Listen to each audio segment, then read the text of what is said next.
Mummy, mummy, मैं आ गया हूँ मम्मी। देवी जी अभी तक सो रही है जी। अरे मैं जाकर देखता हूँ। दरवाजा तोड़ना पड़ेगा। मम्मी, मम्मी, मम्मी, मेरी प्यारी मम्मी। तो ये है वो खंजर। अभी हमलावर जाने न पाए। इंस्पेक्टर फरीदी, मैं तुमको इस केस का इंचार्ज बनाता हूँ। ये खबर आग की तरह सारे शहर में फैल चुकी है फरीदी साहिब। हाँ हमीद, मैं यही चाहता हूँ, वरना होशियार मुजरिम हाथ आने से रहा।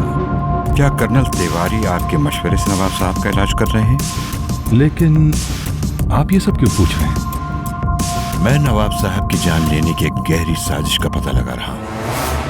उसका नाम हाँ उसका नाम अभी कच्चे हो मिस्टर जासूस।